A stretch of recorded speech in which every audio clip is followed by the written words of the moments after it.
Gamers and role players, it's time to grab a drink and relax because your hosts Virtek and Chibibri are back for another tale of the Golden Feather.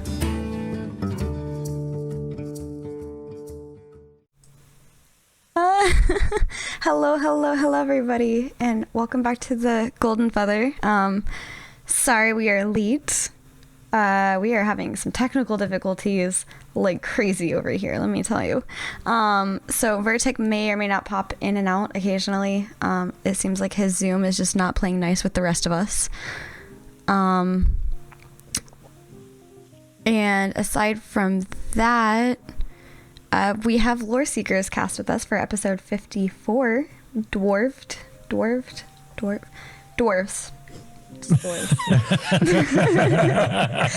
Like I just figured it out in her mind, like, yeah, we'll go with the last one. I do that. I always have to sound stuff out to make sure it's right. Oh, yeah. You just try it until it sounds like it's the right phonetics of it, and then you're just like, yeah, sure, whatever, we'll just go with that. That'll work. If somebody doesn't like it, they'll write in. Yeah, it's true. They will do that. They'll do that. You said it's wrong. It's pronounced phonetics. Sorry. Oh, yeah. Thanks for having us. Oh, no problem. Thanks for being able to find a time that fits both of you. Yeah. I know that it's been kind of chaotic. We've been pretty excited about getting you guys on since we first heard you guys were launching your Ashes Creation. And I've heard more way beyond that from Virtek about your previous days together. So yes, that's the exciting part. Yeah. Oh, yeah.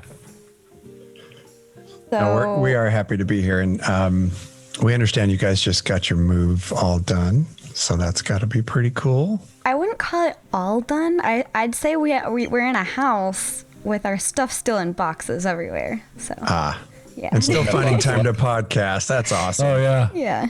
Well, they got the essentials out.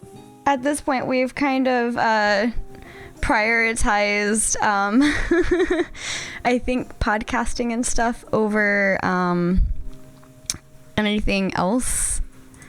Let me get him back in here because I forgot that I have to admit you guys. Whoopsie daisies. I wonder if I could just turn that off just to let them in. Like once I let you in. I think they just did an update to Zoom regarding that.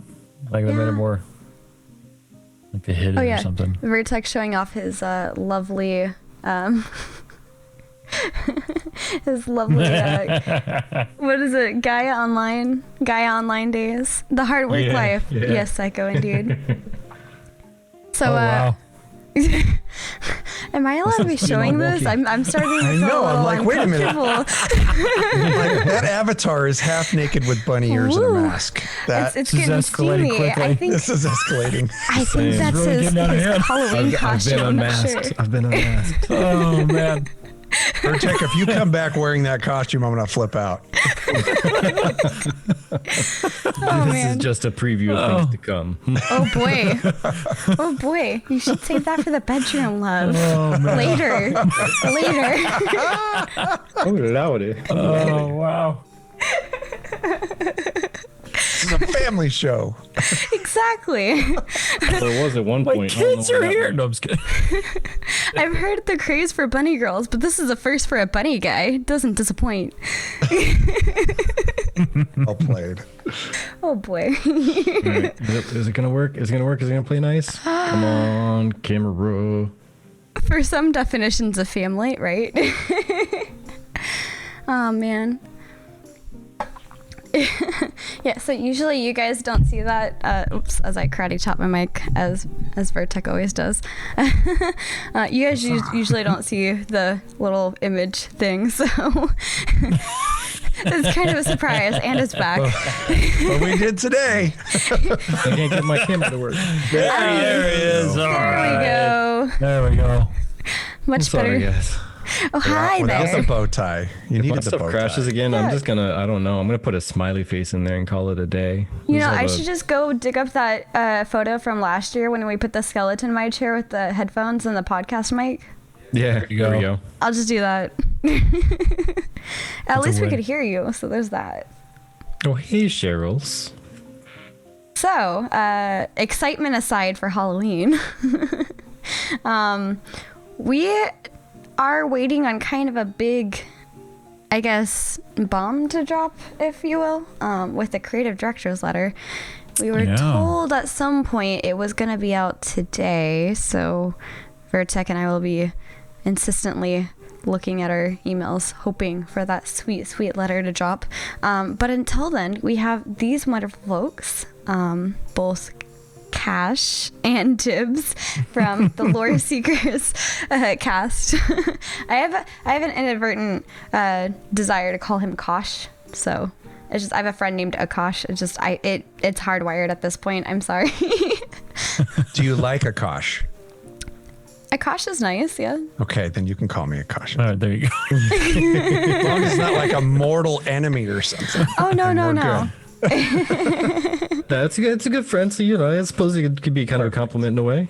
Yeah. But let's see. The only thing I managed to pull out that was of interest to me, at least, was a conversation on seasons. I don't know if you guys have come across that yet within Vera. So they are slated to be about a week long, and somebody had done a poll just to get general people's reactions and responses in general. And apparently the most favorited was like 2 to 3 weeks instead of 1 week. 1 week was too short, and anything longer than 2 or 3 weeks was too long. What do you guys think? I think 2 weeks would be a really good time. Yeah. Because, like in that cyclical fashion, you'd be able to experience all the seasons. And I happen to live in a part of the world, which I know you both have some knowledge of, that does not experience seasons. Seasons? What's that? There's more seasonal variance between night and day than there Yes, correct. The season is day and times night. a year. Oh, Yes, and sometimes in the middle, like transition period. So like morning is one season, during the day is another season, during the afternoon is another season, and during the night is just winter. Just forget about it. Right. Like there's some other parts of the world. I'm from Southern California, and I know you two were. And Northern, there's other places in the world that have that.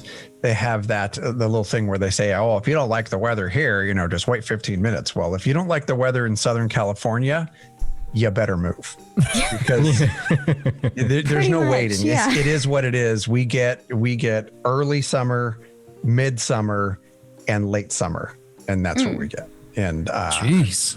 I hate it. Oh. I'm over it. Everything is, for the most part, hot all the time here. Yeah. Well, see, that's kind of one of the things I enjoyed when I was in Southern Florida, because I lived down near Miami for a while, like Miami, Fort Lauderdale area.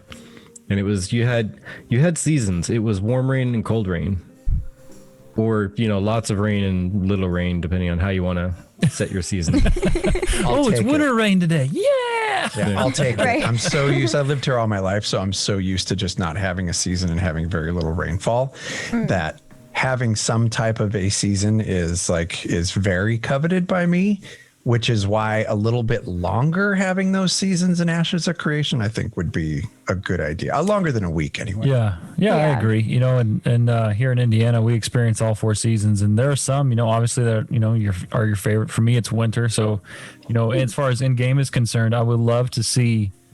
Yeah, I would love to experience those things more. I don't think a week is long enough. I'm like increase that a little bit. 3 weeks may be too much, but 2 is it's a pretty good Nice medium. sweet in there. spot. Yeah. Yeah. Also, if you go on a vacation, sometimes people have their 1 week vacation. It's now I have to plan it not only around the seasons in game, but also my actual real life. By the time I get back, I've completely missed a season. Yeah.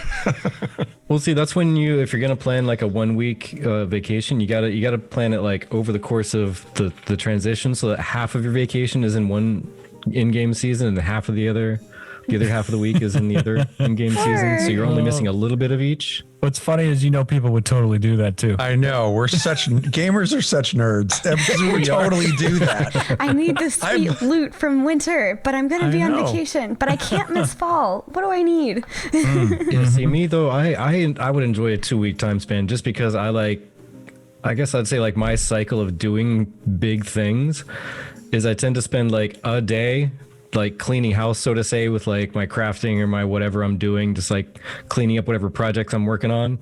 And then I start like digging into getting myself ready for like, and you know, tomorrow I'm going to be going out and doing nothing but dungeons. So I got to make sure I have this and that and the other thing in order. Right. And the next day I just go through and do a whole bunch of stuff. And like, if it's a big thing going on, like probably will happen in seasons. There's going to be a lot of seasonal stuff, like in-game seasonal stuff. Yeah. I'd like 2 weeks so that I can get ready for it and then go and do the stuff and know that if, you know, tomorrow comes and I got to work late, I'll still have another day or two. I won't have to rush to dive in. And, you know, who needs sleep? I'll sleep tomorrow when I'm not at work. As long as your stuff's organized. Vertec, you have a very organized closet, don't you? Actually, not really. Oh, I totally broke the stigma. I have a lot of my life is all organized and whatnot, but the bedroom is where I'm just like, I don't care. I'll just put that there and leave it, and I'll get to it sometime. To be fair, he's totally down to playing. He's pretty organized, just not right now because we just moved in. But he's more organized than I am right now, considering that we just moved in. The bedroom where nobody sees, I really don't care about organization too much in there. I just let whatever lay whatever. Like that's fine. Even on my work desk, my computer desk, it's disarrayed. But everything outside of that, everything has its place. It needs to be there. Yeah. My dad drilled that into me when I would borrow his tools and then forget where I put them. Yeah. Be What do you grounded mean for a you week forgot until I where you found put that 'em? pair of pliers. Oh yeah. Yeah. My favorite thing, and this, my daughter is the queen of this. I love her so much. She's amazing. She's a teenager. But my favorite thing is when I'll say like, hey, grab so-and-so and bring it upstairs. And normally it's her docs. She has this amazing collection of Doc Martens. And they always end up downstairs. And it's always like, Libby, take your docs and put them upstairs, please, because I'm tripping on them. And they make them halfway up the stairs.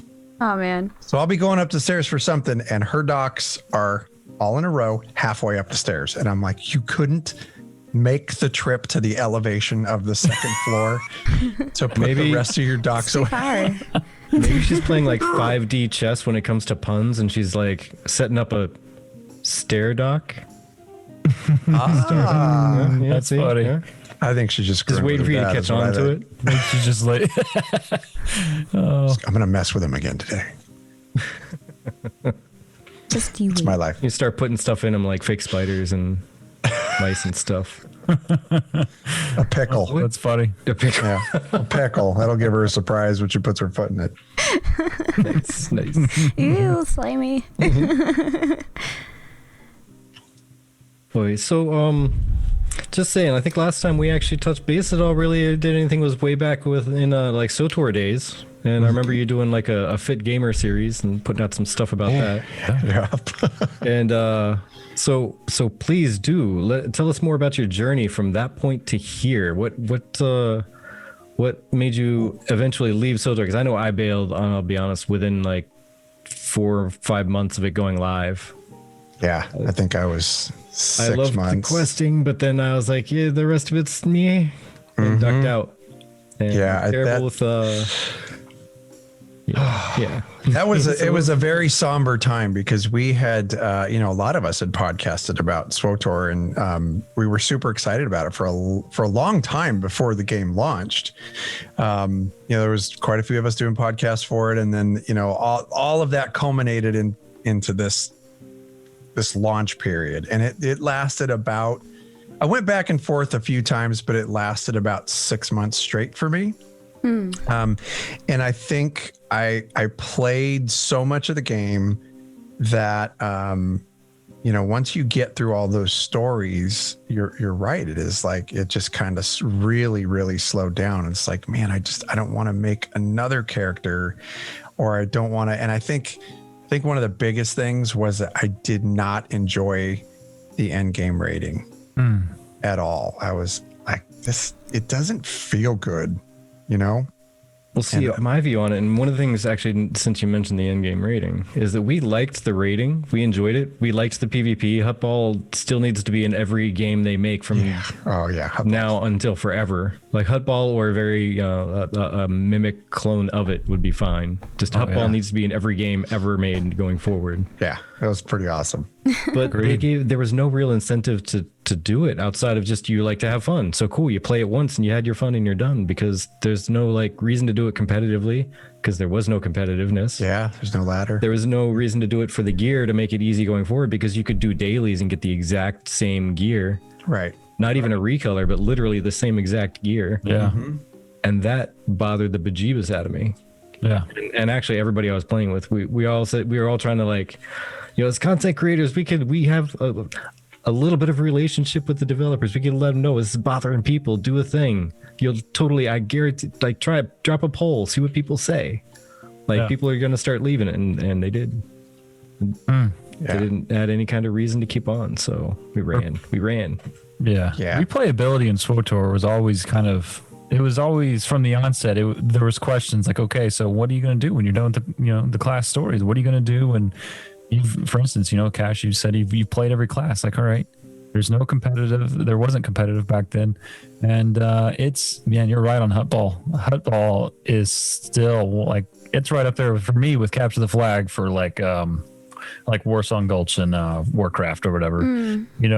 It's just, that was so much fun. And it's a shame, they didn't really capitalize more on that back then.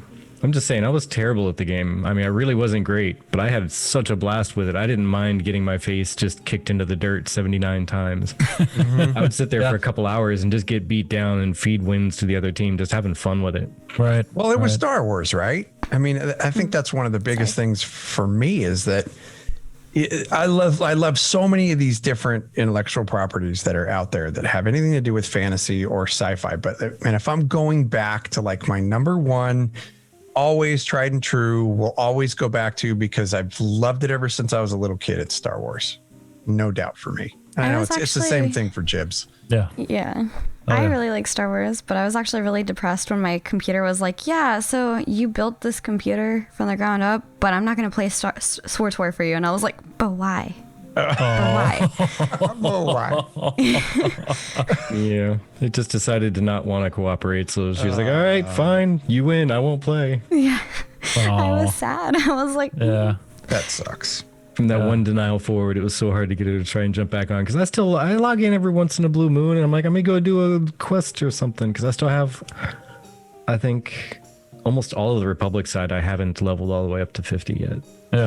I did like 3 of the Empire classes and started a couple Republic, and that's about it. The questing, like from one to max level, is amazing. Oh, agreed. Yeah. Storyline. It's the best part of the game, and I recommend everybody do that. Dear Lord. What was your favorite storyline? Agent. Oh, that's the one. Good choice. That's the one everybody says, and I'm not even like I'm not really an Empire guy. I'm a light side guy. So like I played through the consular story and I was like, this is amazing. And then I started doing the dark side characters, or I started doing the Empire, and then I did that agent story and just went, this is what I'm missing. All I have to do is make bad choices. This is amazing. Yeah, the first time going through that though, it gave me chills the first time the screen went red. Yeah. Oh yeah. Ooh.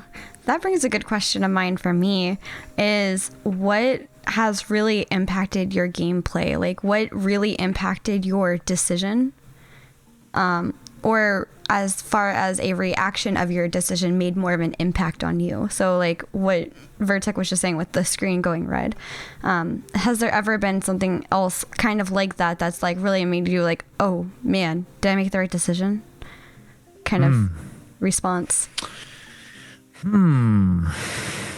The question, like, as far as like if like doing, like joining something or like coming to a game, like if this was the right kind of decision, is that what you mean? Or no, like when he said that he chose like something like evil and the screen flashed red, and it gave him chills, like that kind of reaction from a game. Okay. Yeah, I got you. So pretty much anytime I made a good decision, the light side decision, it was always, was that really the right thing? I think I should have went dark side there. I mean, I knew you were really gonna that say person needed to die. I mean, there's just, there's really no good about it. Oh, but see, here's a question for you, like universally. If a game lets you know what the good choice is and the bad choice is, but they give you the option to show that, do you play with those on or off? Oh, I think if I had the chance, I would play with them off just to try it. Yeah, same. I Just think by that'd be chance, just to fun. see how as long as the Yeah. responses are clearly defined, exactly what the response is going Yeah. to have the impact of. Yeah. I And see, in think SWTOR, it was easy to be able to tell because it was normally Right. the first couple ones were your light side choices, and then, or maybe your middle choice, and then the ones closer to the bottom were your dark side choices. And I laugh at Jib saying that because you know how they say when you're like, when you can finish your wife's sentence, then I know where you're going. then you pick the right person, right? So, so I knew exactly where Jibs was going with that, which I guess makes him my video game wife, but whatever. well, I mean, that was kind of obvious from your last clearly- podcast. Your minds were Totally. like synced. It was crazy. Yeah, we've was like, whoa. Oh, man. over the The years stars we've gotten- aligned for a day. we've gotten to know each other quite well, and it's funny because opposites attract, right? And I am completely the opposite. So Chibi, to answer your question, like I emphatically go after light side choices all the time. Like if I know that little kid is not going to get her medicine if I make this choice, there is no way in hell I'm clicking that damn button. And if I do, I will, like in SWTOR, you couldn't go back. That was it. I would flip out if I made the wrong choice and this kid suffers because of the slip of my finger, right? Yeah. So I was very diligent in making my light side choices, and I stick to that. I hate cute. playing evil characters. Bless your heart. I know. For some reason, I just Such a imagine. tender heart. For some reason, I just imagine in some like conversations come up and you start like opening up like a notepad, going, "Okay, pros and cons. Which one should I go with? What could possibly happen if?" I'm totally that guy. Oh, That man. spreadsheet Oh, yeah. Shoot it. of all my choices. I screwed up right here. Totally changed the story. wrong. I know. Starting over, scrub this one. Oh, Scrub. yeah. Yeah. Reroll. Reroll this character. Oh my goodness. Oh, start over. Start from the beginning. Oh my goodness. Oh, Return of the Orphans. Return of the Orphans. I mean, it is about that time of year again to talk about orphans. Yeah, it was funny. We actually had Steven on for an interview, and we went like way off the rails with the discussion, and it ended up going towards how they were talking about potentially having children in the game, but then Yes, what would that happen? was you guys. Sorry, I didn't mean to interrupt. I knew it was you guys because we just talked about that on our show. Continue, please. This is great. This is fantastic. Yeah, we. Oh. His voice went away. Oh. Are we There back? he is. Am I back? Yes, Am I you're gonna- back. You're We got back. you. You're back. Here, All I'll give right, you a pat on the head. CPR. It's all better now. Camera pulmonary resuscitation. Or maybe I something. should. I don't know. Something in Did there. you say something in there. camera pulmonary resuscitation? Yeah. I love that. But yeah, we ended up like going way off the rails talking about what would happen to the children if there was a node that gets destroyed and then you have to like pack up your house. The kids were at home. Where do they go? Okay, well they go to they go to a dungeon, right? Some little demonic like children of the corn. Exactly. And then there was there something said about well, what happens to the kids? Do they get put into slavery or something like that? And then ended up being like, no, we're not doing kids. Yeah, pretty much. Can't do this. Like just Oh Never God, that mind. is so funny. And I love having kids in games. I think I talked about this too when Jibs and I talked about this. I love seeing kids running around the cities and playing hide and seek, and like that to me makes a city alive. Because kids are part of life. You know what I mean? So to see that for me, even if they were only NPCs and you couldn't like have your own children, I'm totally fine with that. But and I know it's complete like different character renders and stuff, and it creates a lot more work. But man, you really want to feel like that city is alive and have some little kids chasing a balloon or something down the street. It'd be awesome. Playing What is it they call the game with like the stick and the hoop? Or do they just call it stick hoop? I have no clue. Running that through the streets. Oh yeah, with the hoop and like trying to get it to keep going. I think. Yeah. Don't worry, Sully. It's a different. I'm sure it's not the dungeon you're thinking. I'm pretty sure that it's like I'm sure there's like a DM in there somewhere with a creepy setting, and it's just the whole corn and dungeon is just all for just setting the scene, and they're just gonna play D&D. It'll be fine. It's not that kind of dungeon. We're good. Yeah, all right. It'll be all right. We're just gonna play D&D in a real dungeon. Yeah, pretty much. You would like to know if you can sell your children because gold rules most MMOs. Yeah. Oh man. Oh God. Cheap labor, right? Oh, mine are out the door then in that case in this game. I mean, first price available. There they're going. I was thinking more along the lines of like making my kids work. Like you have to teach them good values and ethics, right? So put them to work. Like, hey, I need wood chopped. Well, see, that's what my grandfather used to say. He used to say, you know what? You know why you used to have big families? Because you do two things at once. You make responsible adults, and you also get somebody else to do your work all at the same time. There you go. I used to die laughing at the flip side of the coin there. Like, I'm not going to do work. I'm going to get somebody else to do my work. But also, you're creating responsible adults. Yeah, and if my Ashes of Creation kids won't do their chores, then they don't get to keep their iPhones. It's simple. There you go. Simple rules. That's fun. Raven wants to send them to a deep dungeon and make them make sandals for Steven. The missing one. Yeah. Making Crocs. Oh, Lord. Does this one match? Nope. Try again. Ah, man. Oh, that's good. Boy. So, just curious, what, how long have you guys actually been following? And by following, I don't mean just knowing the game existed and like the occasional news thing, but actually going, hey, I want to find more out and actually seeking out information on a regular basis for Ashes. Less than 8 weeks. Oh man. Okay. So it was almost like it jumped in your face and slapped you, and you said, "Whoa, what is this?" Yes. Where have you been all my life? Yeah. Yes. That's literally it. All right. So we saw of course at the time we were in ESO, and for Cash and I creatively, we kind of just. We saw the writing was on the wall for us, and we were kind of getting to a point where we wanted a new creative challenge, and this is how all our new shows start. It always starts with Cash and I sending a text to each other, some way, some form, some fashion. Anyway, it was late at night one night, and I was on YouTube, and all of a sudden, my recommended Lazy Peons video for MMO I'm most excited about.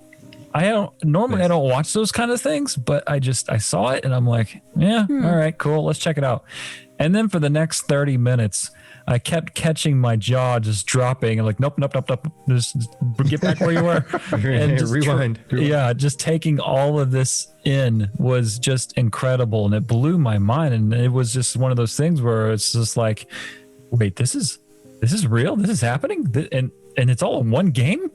And it's privately funded, and just and immediately text Cash. Did you know this was a thing? I literally have the text in front of me because I screenshotted it and saved it for nostalgia's sake. Because in 2 years, when this game launches, we're going to be like, dude, you remember this text? It says, have you heard of Ashes of Creation? And I said, yeah, I've heard of Ashes. It looks awesome. And he says, I saw a video about the lore and the deep system. The world bosses are sick. And then Can't believe you saved that. Come on, bro. I save freaking napkins with doodles on them for nostalgia's sake. So, oh my gosh. So he says, I guess the lore they're keeping real quiet, but it's supposed to be expansive. And he says, yeah, looks like it. Agelos actually does a podcast for it because we've been friends with Agelos for a long time. So then he sends me Peon's video. Dude, watch this. Nice. And that is that. And we had a lot of talks over about a period of about a month. Yeah. And here we are. And Lazy Peon got me, except for 3 years ago. Really? I was looking for a different MMO to play because I'd been playing World of Warcraft, and I was like, but I'm bored with World of Warcraft. It's just not as fun. It's not like it was when I was like 13, and it's different. I don't know. I don't like it. I'm looking for something different. And then Sure. he was like, new MMOs that are coming soon, either like in Kickstarter or launching. And I was like, okay. So I looked through it and I saw the Ashes of Creation thing and I was like, oh cool. They have a Kickstarter. Let me go check that out. So I checked it out and I saw it and I was just like, that's in game? That's not concept art? I know. Wait, where's Right. this game? Is it available yet? Like, I was really confused for a second, and then I realized that's all just Kickstarter material. That's not even what they've actually started working on yet. And Yeah. pretty much found this guy that I'm well, I guess he's below me. Found this guy, and now he and I are married because of Ashes. So that happened. And That's awesome. yeah, and I met Jellos, and I was on his podcast. That was the first podcast I've ever been on in my life, and that was really fun. And And she goes, it was funny because she goes, I think I want to do a podcast. Boom. That's all great, it 'cause I takes. was- There you go. gonna doing one for a while, and I just needed to wait for somebody else to want to do one too, because I'm still kind of, or at least at that point I'm a little bit better now, but at that point I was still like, I have stage fright. I don't want to talk on not by myself. I need I someone don't want to get on a microphone. Yeah. I need someone else to talk to. yeah, So Oh yeah, I was waiting for somebody else to want to jump in with me, and yeah, let's do it. that's cool.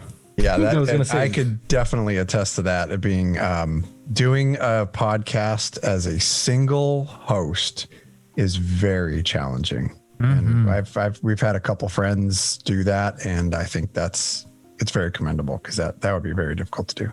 Agreed. Well, that's why honestly it takes a certain kind of personality to even be a streamer for full time. Right.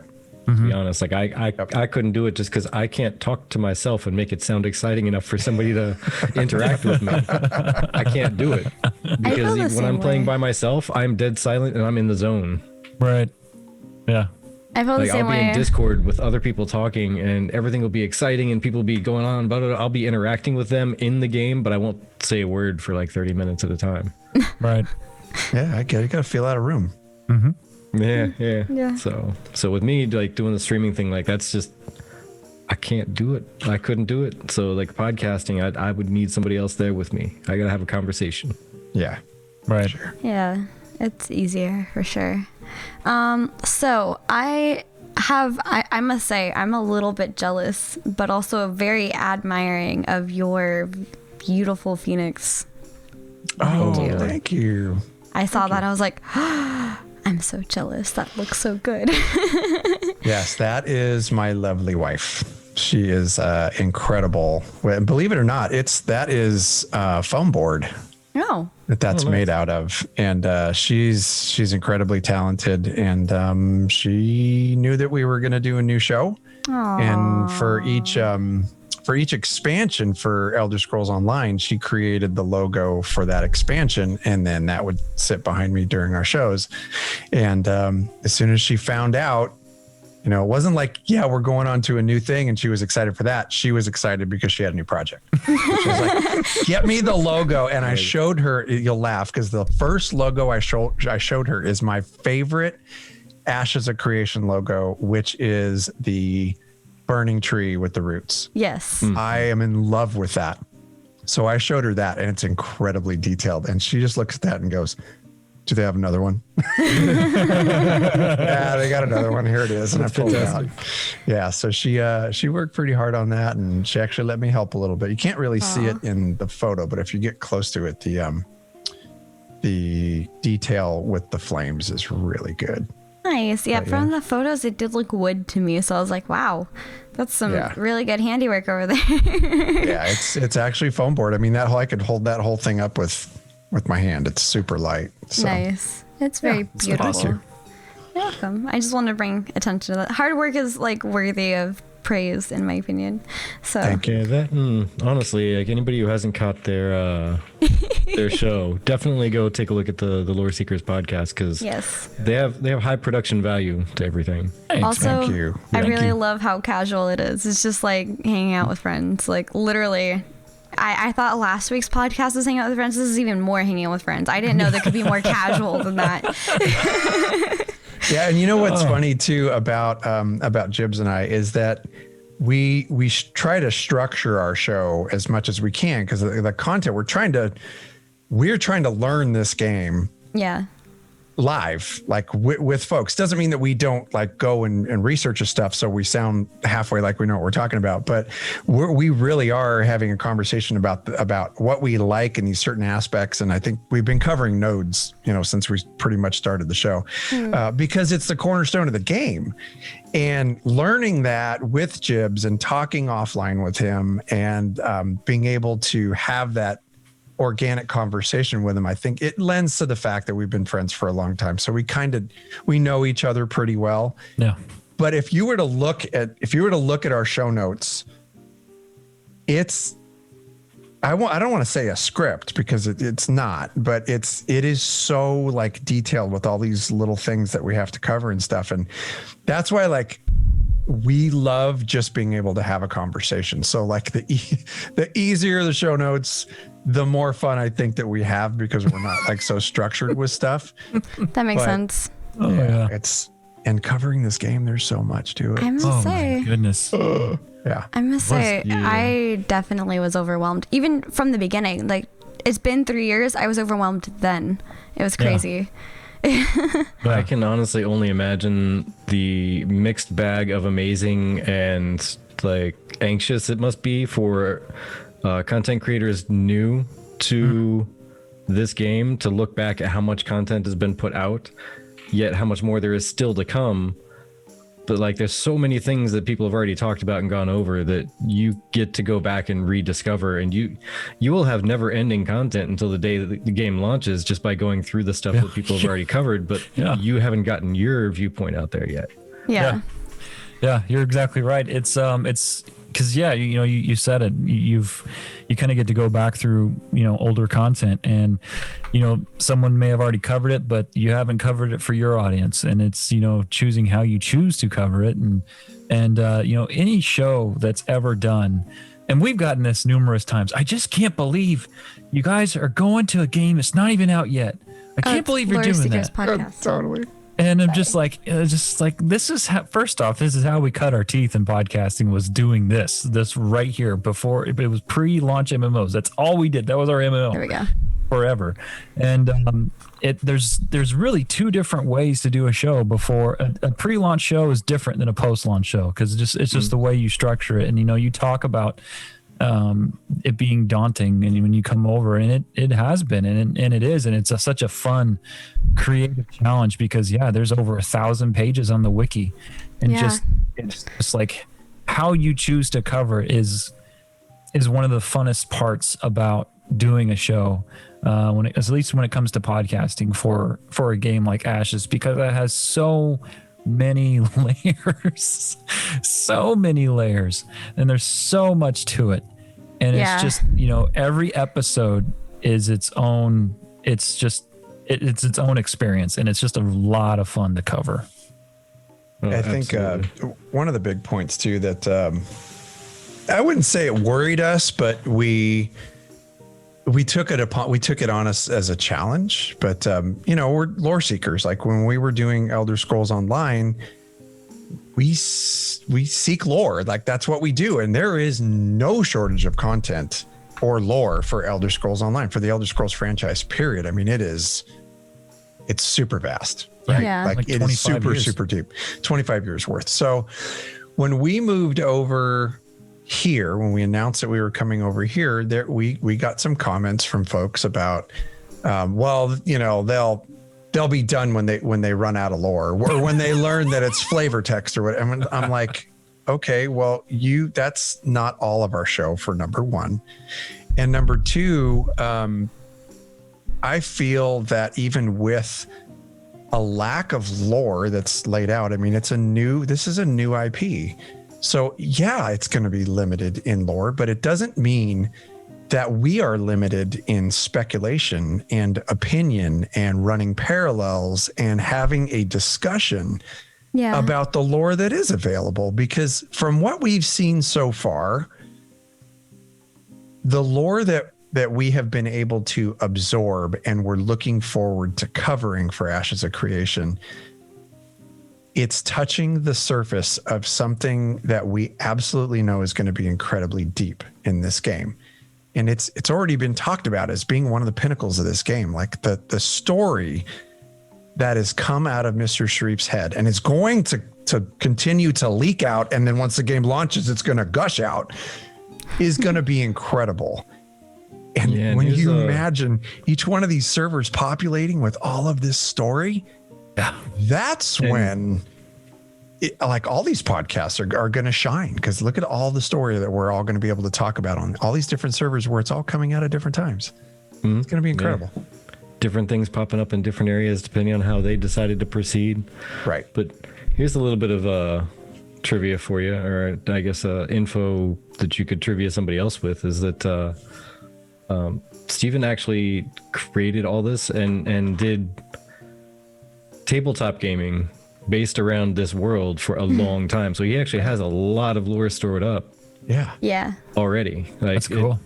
It's a lot of lore stored up. He's just very, very, very, very, very protective of it. Like, giving out very, very tiny little snippets.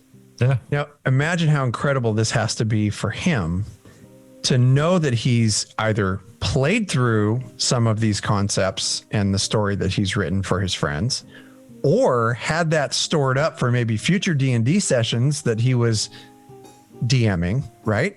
And now he gets to see this lived out in a game. Did you guys get a chance to see their past charity streams where they were actually role playing and doing the Ashes of Creation? Yeah. Yes. I was like, if I didn't have college to pay for, I might actually have considered to save up for that 10K just for the book. And I was just like, I think that shows how addicted I am to this kind of stuff. I'm just like, I am so willing that if I didn't have to pay for college, I would totally give a company $10,000. Yeah, and you know what? I wouldn't consider it addiction over considering it dedication, because this is what you do. This is your hobby. This is part of your life that you're supposed to be enjoying. Yeah, that's true. Do it. Yeah. Like, I had this thing with gaming, because I work in a very macho place, and for the longest time I hid my gaming dedication. And I finally decided, I don't care. I don't care what anybody says about it. I don't care what anybody thinks. So now pretty much everybody that I work with knows that I'm a total dork, and I'm in, and I have a little thing of Smeagol in my dashboard, and I ride around, my buddies just look at me and just go, such a dork. I'm like, I know. So I just embrace it. And once you embrace it, you get to live it and enjoy it, and nobody can take that away from you. Yeah. It's just, it's so fun. Yeah, I mean, honestly, like, I don't, it doesn't even bother me anymore. Like, once upon a time, I kind of like, play games. But I mean, the last job interview I had for this job, I actually moved out from the West Coast to the East for. Like, in the interview, we started talking about, like, hey, what do you do for fun? I'm like, I play video games, I do a podcast thing, and that ended up actually on the interview notes as like a positive thing to hire me. It's because, hey, he has things and interests, and he knows some technical things, and also he has a podcast. That's a win. Yeah. I'll take it. Guess who the company's coming to when they want to launch their first podcast? Ding, ding, ding. Ding, ding, ding. Yeah. You guys know how to run this, right? Oh, man. Let's see. I just... It'll cost you guys. It'll cost you. I did grow up a bit with more of a conservative household and family ties. So World of Warcraft bad, so, but I was just like, but I enjoy it. It's something I love the creativity and the inventiveness that each person can have just with their imagination doing D&D and these kind of games. And I ultimately fell in love with World of Warcraft and stuff like that because it came from D&D, and that was just super fun to be like, I have this character and I'm doing all these super cool things. And even from a DM side, just hearing what the people came up with, and like, I'm gonna do this and like, catapult off the side of the cliff and just throw something and then like launch myself onto a bird, and like, okay, roll for that. Like, let's see if you can actually do this. Yeah, you can't just do it. Yeah, but it's still fun, and it's like, I think that's what really drives me forward with things like Ashes of Creation and stuff like that. So when I hear of these things, I'm still like working a little bit more on just not necessarily being not accepting of myself, but like being used to having other people who are just as nerdy and crazy about like games like I am, because this is still kind of a new thing for me. I mean, I was surprised to find that one down there. So when I found him, I was just like, can't let this one go. But yeah, that's why earlier when you were talking about the way you guys found Ashes, I was going to say, well, my story is both less exciting and more exciting, because I was just bored. Everyone that I was gaming with left and quit gaming or left the games I was playing, and everything was just depressing, and I was like, I just want to find another game. Ooh, Ashes. That's all it was. And it was just me. But then I found that one. So that's awesome. Makes it That's better. a really cool story. yeah, so it's both more less exciting and more exciting at the same time, because it took a while to get to the more exciting part. Yeah, for sure. But hey, so what? Who? What I miss? Z is puking. No, I just saw that in chat. He just appeared. Z. We love Z, by the way. Yes. You will love Z too, I guarantee. Yeah, I've seen Z actually quite a bit. Z's a regular. She's everywhere. Like, I think her job is to be on the Ashes stuff. I think they're secretly paying her just to be everywhere for Ashes. I don't think she actually sleeps unless she's on our podcast, in which case she gets tired before the end of it. But I think that's the only time she actually sleeps. Sometimes like she our sleeps through it completely. She's like the secret chopper. Yeah, pretty much. Always there. Oh, that's funny. But yeah, earlier when you were talking about choices and such, yeah, I used to be on an hour later. So, I mean, there's that too. But like with choices and whatnot, and with differences and whatnot, you were talking on the last podcast about dwarves. Oh, so yeah. what do you think about that's good Nikua? I don't love them as much as the Dunir. Just the I like the see, I can't even say that because I just love dwarves. Period. Say it. Like, so like, there's a real trying to pull it out of me. Anyway, so like it just, and I know I said it on the show already, but really just I've been embracing just fantasy for dwarves lately as a whole, and I have found that Oh boy.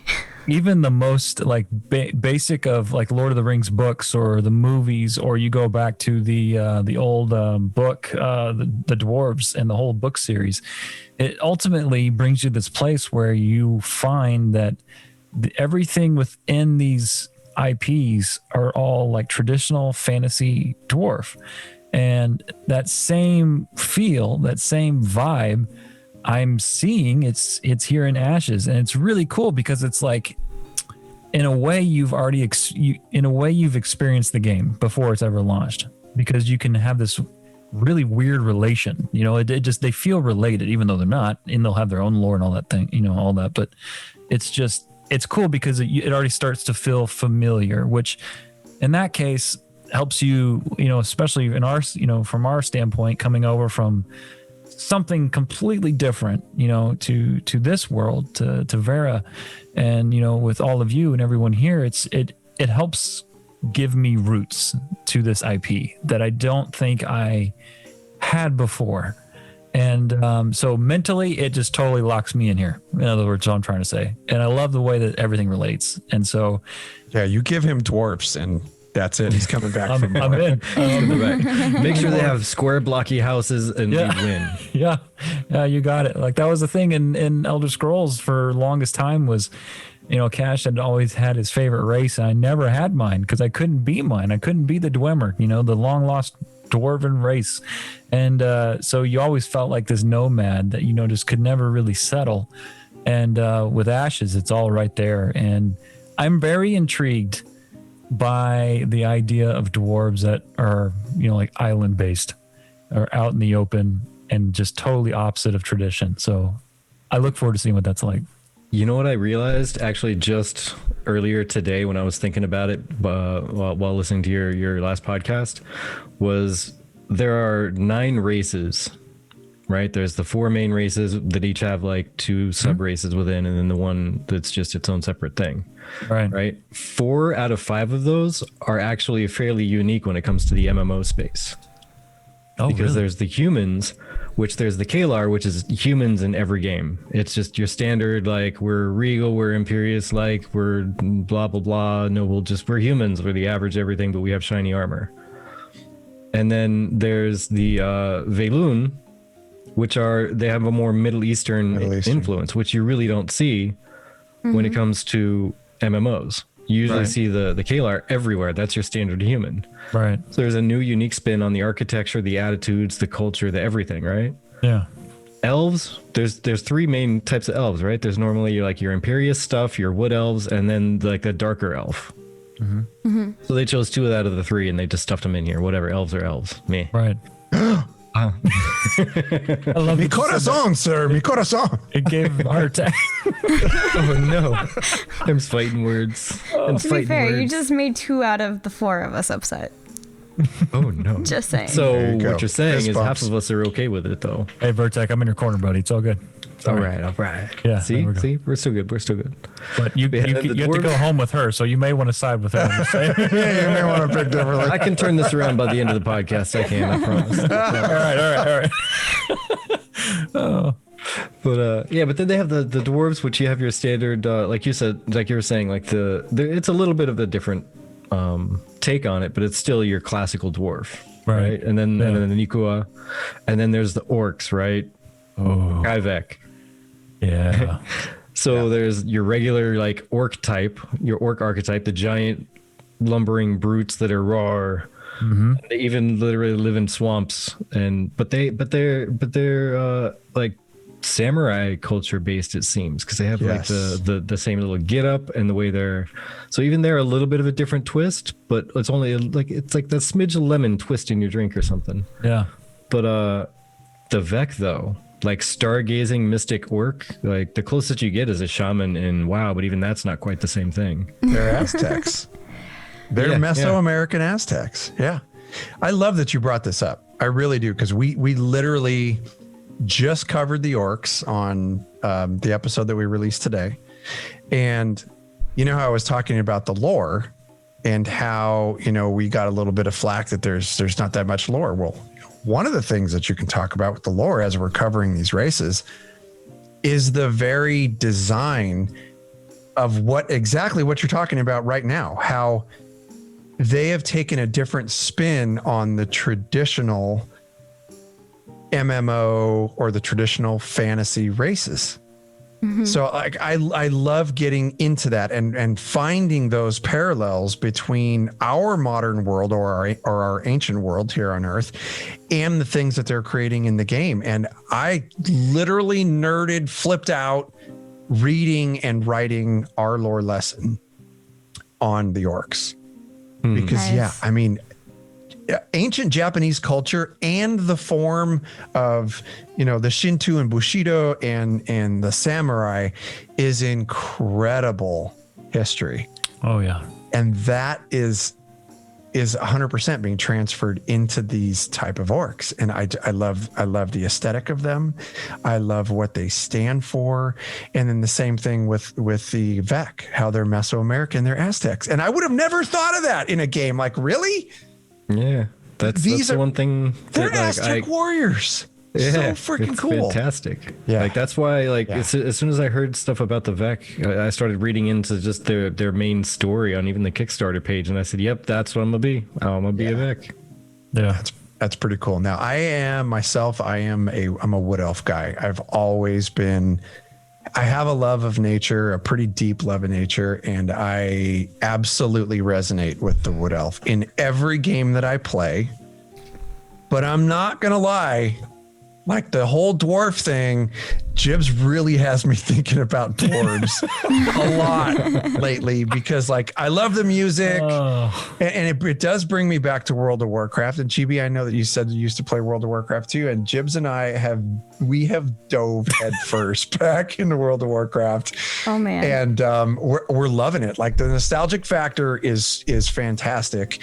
And I'm still, of course, in cash fashion, I'm still trying to figure out what the hell I want to play as a main. But oh my God, I'm playing every single class. And now I'm going back and re-rolling classes to make them dwarves because they're just awesome. So, yeah. For me, I'm kind of an elf girl generally, just because I just really like the way that they are described in D&D. I usually go for the half elf if that's a choice because I'm short and I think it'd be cute. Just do half elf. But my two that I'm going with for this game are the woodland elf type and the Vec as well, because I thought the Vec would be a nice lineup with the Oracle just because of their lore. And Oracle is one of the classes I'm interested in playing. And I figured, why not have something that actually lines up with the lore for once instead of me being like, ooh, pretty. Okay, that one sounds cool. Let's just put them together. Oh, that's good. Faisal. Sir Bagel. Good. Hey, Faisal. What's up, man? We call him Bagel. Bagel. Yeah, anything that rhymes with A and ends with an L. That was the rule. We had him on, and I was like, "Is it Faisal or Faisal?" Or he goes, "I don't even care. Call me whatever." Oh, that guy's so funny. He's never smiling. Yeah, right. I love that about him. That's actually my plan, Ashes of Nair. It's actually my plan. I would love to. I'm huge into cosplaying. They're saying we should cosplay the characters we end up playing. Yeah, I've seen some of your guys' all about trying to do cosplay. that. We're going to try to dig up the first power couple we can and start diving in from there. Do it. You guys have amazing cosplay. And Oh, thank you. yeah, I totally creeped your Twitters, okay? It's fantastic. Cosplay. And they do it together, man. Like, No it kidding. doesn't I didn't know that. More, Yes. yeah, it's more her than me, just because I don't know. I'm a shy person, believe it or not. So out in public, and when I first meet people, I'm actually pretty reserved. So the only thing I've been able to really like go out there and be raw with lately has been like Spider-Man, because they don't see my face. No, there you go. Spider-Man. Yeah. yeah, we'll have a there'll be an Ashes meetup at some time, and we'll pour a couple shots in you'll open up. Oh yeah, definitely. Oh well, yeah. They're doing the Nice. the launch event in Vegas, right? So yeah. I think so, yeah. We'll just, Yeah, I mean, I'm we'll meet all up about it though, because I'm so psyched up about this Ashes thing that like I don't even care. My shyness will go right out the window when it comes to playing cosplay for Ashes. For sure. Especially if you've seen some of the outfits, and so far these are not even the super legendary awesome things that were being shown. Mm-hmm. That's awesome. Yeah. But wait to see what they actually do when it's like over the top. Right. Oh yeah. I was blown away with this month's cosmetic items. Oh, Blown away. I just like the it's like it has that voodoo spin on them where they have dreads and I want the oh my I want God. all of it this month. But yeah. Will It's the puppy definitely go goth woo? month, No. and I love it. that's good. It's really I good. see a puppy. I see a lapdog. Yes. I got her for my anxiety, and I was like, I want a dog that is okay with me giving her attention all the time. Oh, she loves her mama. Because I want a dog that loves attention. This dog is... No, you don't understand. No. All the attention you could possibly give her will not be enough. Yes, pretty much. Funny. Oh, it's fun. I've I was literally like- spent 3 hours like cuddling on her and like petting her and like scratching at her. And as soon as I stop, she lifts her head immediately and stuffs her nose underneath my hand again. She loves daddy. Like, I'm sorry, but you're not asleep yet. Please love on me. all some about more. it. Pretty attention. much. Yeah. Pretty much. And I go to bed later exactly than it. he does. So the second I get in bed, she just moves right next to me, just on me. I'm like, okay, You're the only- thanks for cuddling me. That's fun. But yeah, I don't know if I would cosplay my Vec, but I mean, if I could see a good armor that I really like, I would definitely look at maybe doing the elf. Just because I haven't, well, first, I don't even know what the Vec look like. Second off, I don't have, Nick, please do not lick my microphone. But second off, I don't have any way of doing body paint. So that seems like a chore. Oh yeah, I would do it in a chair for a long time. Have somebody doing that. Yeah, pretty much. Just like, okay, here we go. I mean, I heard one cosplayer who does body paint for things like Starfire and Raven, and she's like, yeah, it takes me like an hour, maybe 2, to get the body paint on, just to make sure it's all even. I'm like, oh my goodness. Excuse me, what? Yeah. I have to stand still for 2 hours? No way. There's no way I could do that. I couldn't do it. I'd be flipping. I'd be spilling whiskey down my face. Oh yeah, whiskey stains all over. Where were we going again? Right.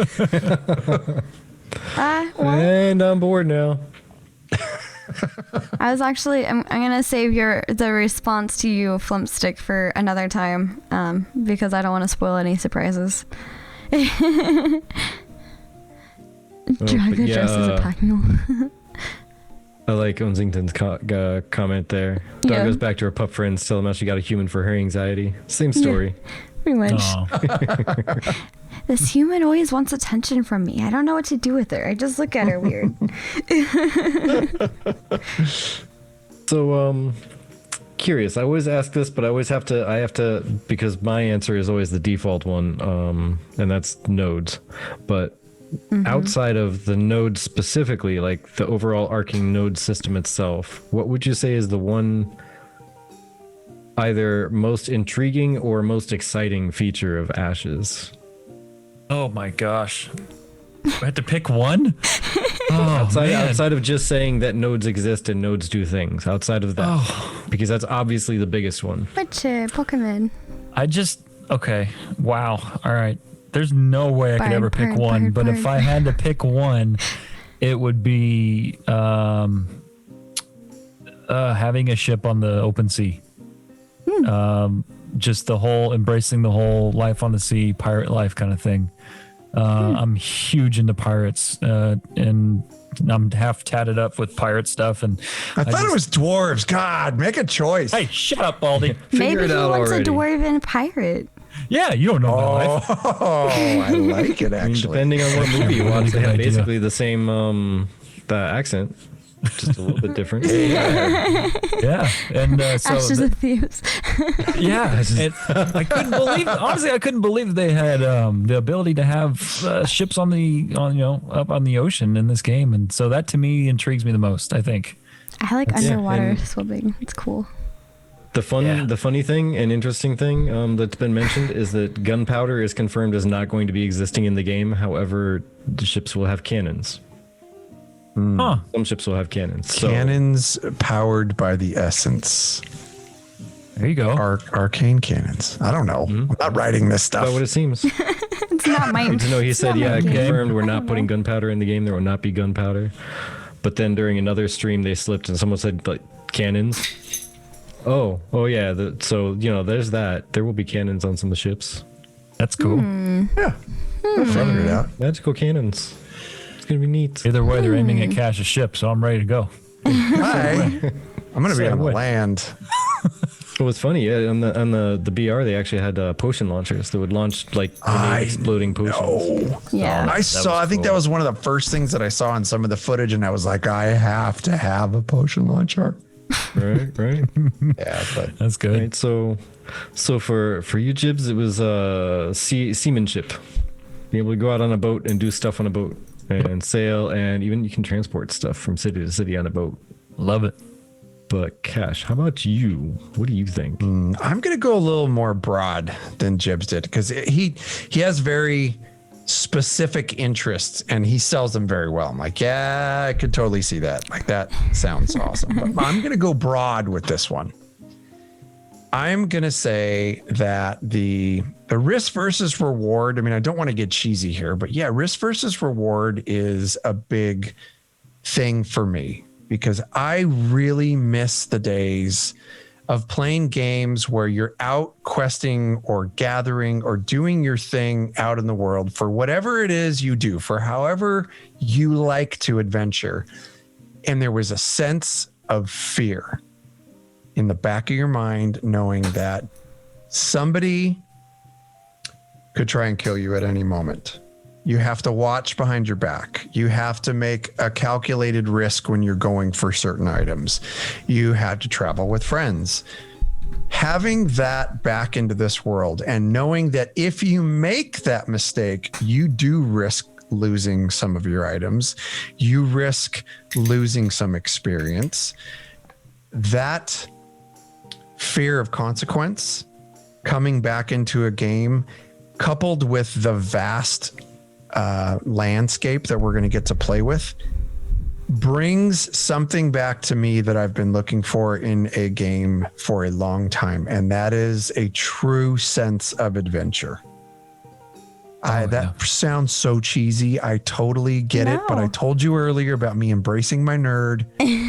So that's actually, I think it ties really closely into what I really like, which is that they're having each class, or not maybe every single class, but a good number of classes having like a specific or a special toolkit where like hunters, for example, can only see the tracks. And that to me really, really speaks to somebody who enjoys D&D and Pathfinder and stuff like that, because that toolkit is essential, and it makes your character feel even more special because you are the only one with that ability. And it really adds to it, instead of like general world quests like, oh, you see tracks heading in that direction and then everybody can do it. It's like, no, like a specific person within your party can help you figure out where this monster is tracked off to. Right. And I feel like it just really helps add to the environment of this kind of game. So like, yeah, the adventure and everything is just, it's a huge main key point, in my opinion, of MMOs. And without that adventure, which I felt kind of lost in with World of Warcraft after a while, like it stopped feeling like an immersive adventure and just like me just doing another thing that everybody else is doing also kind of thing. And so it's like without that, it loses its, like, I don't know what the word is, but its touch. It loses its touch to me. Right.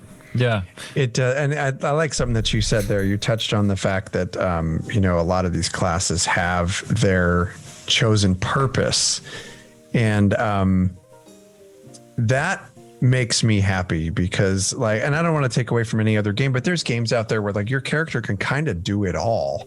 The one that comes to mind is Guild Wars 2, which I think is fantastic. It's great. But Guild Wars 2 absolutely destroyed the need for a healer because you could self-heal. Yeah. You could get buffs and certain things from other players, but for the most part, like you could do everything to survive on your own as long as you could manage your own bars.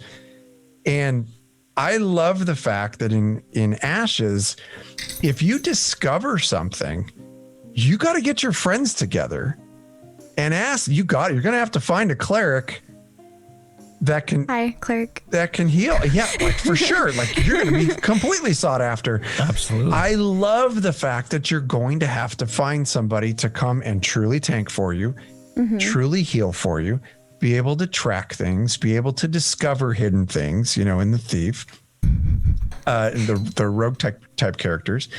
And on top of that, they're going to have to get there. It's going to take a minute for them to travel there. And you're going to be staring at this thing going, get here, get here, get here. Get here now. Yeah. You know what I mean? But you can't do that on your own. And like, even with the game that we were playing with Elder Scrolls Online, it made sense because you were in this champion system. And in this champion system, you were supposed to be epic. But in Ashes, you're just a squirrel in a world trying to find a nut. You're not something that's super epic. You got to earn that. Like you truly have to earn that. And you still need your friends. That's what I'm looking for. I don't want to be able to take down a world boss on my own. Yeah. I want my buddies to be there when I do that. Agreed. To be one of many. Yeah. I'm being yelled at by our dog. I'm sorry. Yeah, it's okay. Yep. I agree though, just the sense that you can't do it all, it makes the classes feel that much more special. Right. You talk about finding secret doors or tracking, and just gosh, it's refreshing to not be the guy, or a guy or gal, but just to be somebody in the world. Yeah. And just totally take the spotlight off of you as a player. It's everyone that's affecting the world, not just you, which is great. Yeah, and that's somebody put out a meme one time that was absolutely hilarious and spot on, and it cracked me up. So it was something along the lines of, "Hello, oh great Grandmaster Frack, the Slayer of Dragons and of Purveyor of Majesty and Averter of Catastrophes. Right. Can you please go find me 7 loaves of bread?" Oh yeah. No, Okay. I cannot. I'm busy. And the very next person has just as many titles and needs to find 7 more loaves of bread. This person needs to feed 1 child. How many loaves of bread do you need for 1 child? That child's going to have the diabetes pretty soon. How dangerous is this bread? A lot of carbs. The baker must be a beast. What guard said bread, sir? Yes, exactly. Oh, that's good. That kind of leads me into a question I actually did have for you guys when it comes to the different classes. I'm not sure if you've bumped into it, because again, you only been digging through the thousands of pages of information for a little bit, but the classes are not going to be balanced directly against each other. There's going to be a rock paper scissors type balance, so that classes will perform better against certain other classes, and it's going to be more balanced in group play versus solo play.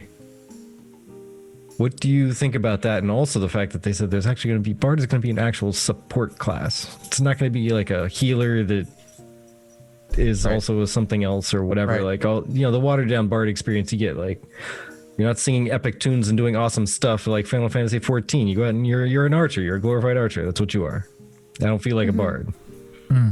But what do you guys think about that kind of setup when it comes to, there is the Trinity, except now they're adding a fourth pillar, which is the support, but they're balancing it in group instead of every class will be able to fight on even ground versus every other class. I like that, because ultimately, if it was the real world, not everybody's always going to, balance out. There will always be something that's better than somebody else. There's always, the old adage is, if you're in a bar, there's always someone bigger than you. There's always somebody tougher than you. There's always someone that can beat you up. It's just the way that it is in life. Yeah. And I love the fact that it's the same thing here. And honestly, it's refreshing. Above anything, it's refreshing to me, because every MMO up to this point has the balancing has always been a thing that seems to be the same across the board, the way that it's done.